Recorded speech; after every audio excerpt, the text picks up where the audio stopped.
Hi, everybody. This week, I'd like to talk about creative flow.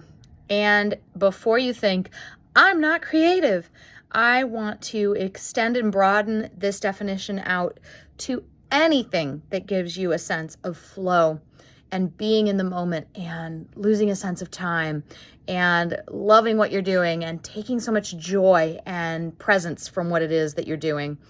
This can be a lot of different things. So, I lead wellness and creativity retreats, but during these, I often hear from people who say, I'm looking forward to this painting stuff that we're going to do, but I'm not an artist. I'm not creative.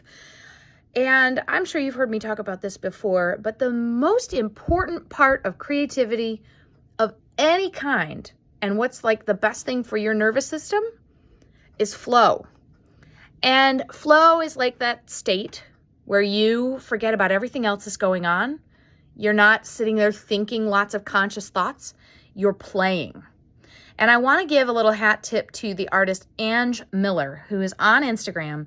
And she has helped me so much to get a feel for how to put words to this concept of, as she likes to say, finding the youest you.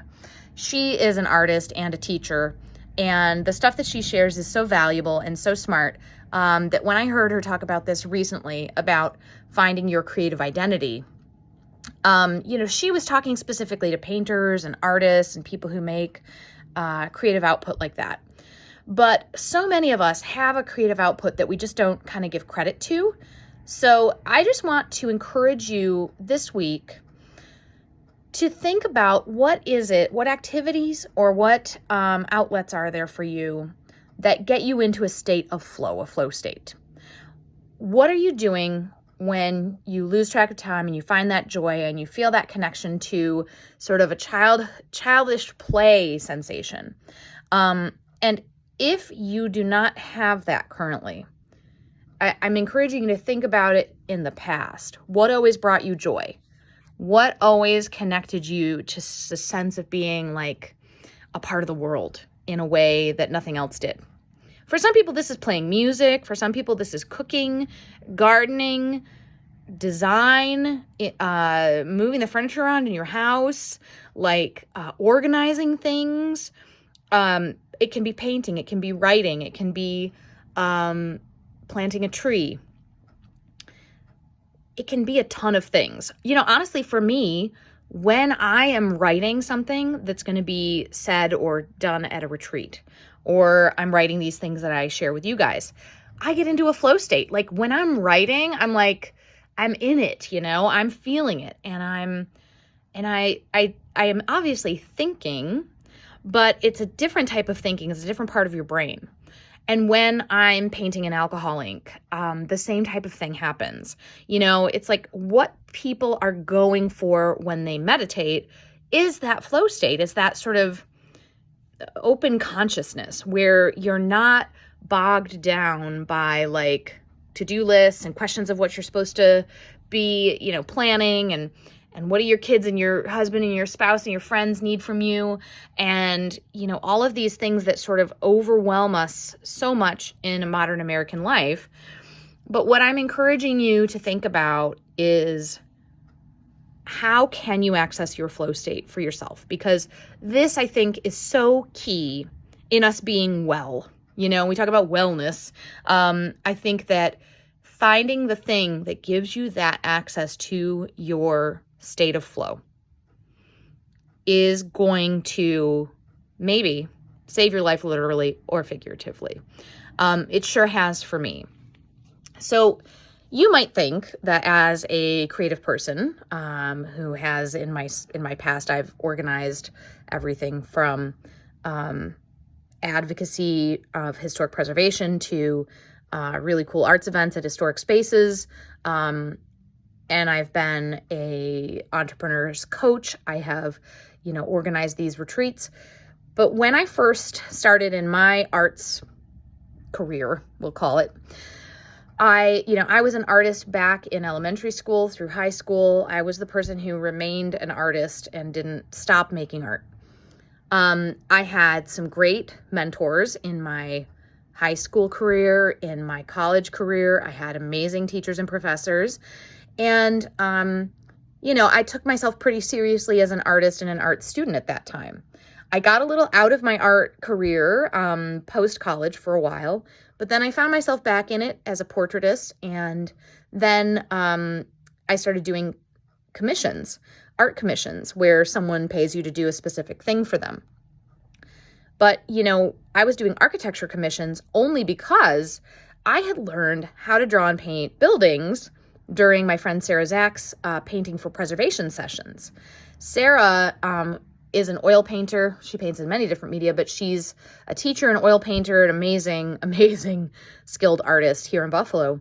And having just seen her in the last couple of weeks at a couple different events, it's a good reminder of what her group and what we learned and did in that group together, how it changed me. Because when I was doing art commissions before, I never really found a flow state in those art commissions. I was always very much like business, doing what I needed to do to make it look good, to make it fit the client's expectations, to do the thing that I was expected to do. And when I was just urban sketching, doing painting for preservation, I was playing. I was in a flow state. There were moments when I wasn't, because I was frustrated about, what I was learning, and it was difficult, and trying to sort of integrate what my mentors there taught me. But for the most part, when I was doing urban sketching or painting for preservation, I was in this flow state. I was just experiencing like the passage of time, the feeling of the sun on my face, the experience of being together in a sense of camaraderie with the other artists who were there. And it was beautiful. And that sort of was the opening of a playful flow state for me as an artist. And then after I had my daughter, and I stopped taking art commissions because I just couldn't devote the time. They were very time demanding, because people have a lot of specific needs, and then you show it to them and they're like, can you make these changes? And it's a long process, and it takes up more time than you ever expect. So I stopped doing art commissions after I had my daughter, and then I discovered the alcohol ink abstract painting, and I was on fire. Like, all of a sudden, I knew what all my artist friends were talking about when they said, I just lost track of time. I was painting and it was so great, and I was just in the zone. And I never really understood until I started painting abstract, and with a medium that's very forgiving. And that's why I use alcohol ink in my classes, in my workshops, and on my retreats, because not only is it a really easy medium to use once you've just got the quick hang of it, but it creates in people this sort of ASMR, like you're like in it and you're just loving it, and people respond to it so positively. And it's probably because they don't get to access their flow state enough. So I want to encourage you to think, today, what can I do that will even give me 5 minutes of a flow state? It can be any kind of thing that you like to do that gives you joy.